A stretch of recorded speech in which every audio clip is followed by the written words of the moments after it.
Christmas നൊയിമ്പിന്റെ രണ്ടാം ദിനത്തിലേക്ക് നാം പ്രവേശിക്കുമ്പോൾ മറ്റുള്ളവർക്ക് പ്രകാശമായി സ്വയം എരിഞ്ഞു തീരുന്ന മെഴുകുതിരികളെ ഓർമ്മിപ്പിക്കുകയാണ്.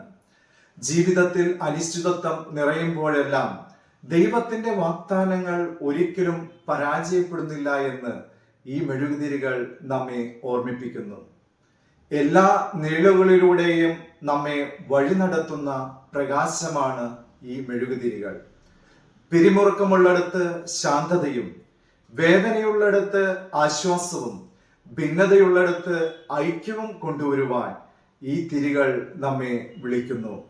യഥാർത്ഥ സ്നേഹം സമ്മാനങ്ങളിലോ ആഘോഷങ്ങളിലോ അല്ല, മറിച്ച് യേശുക്രിസ്തു അടുത്തുണ്ടെന്ന ബോധ്യത്തിലേക്ക് നമ്മെ ഈ മെഴുകുതിരികൾ ക്ഷണിക്കുകയാണ്.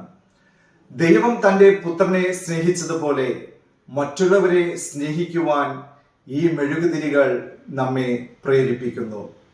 ഈ തിരികൾ നാം കത്തിക്കുമ്പോൾ അവയുടെ വെളിച്ചം നമ്മുടെ ഉള്ളിലും കുടുംബങ്ങളിലും പ്രത്യാശ, സ്നേഹം, സമാധാനം, സന്തോഷം എന്നിവ ജ്വലിപ്പിക്കട്ടെ.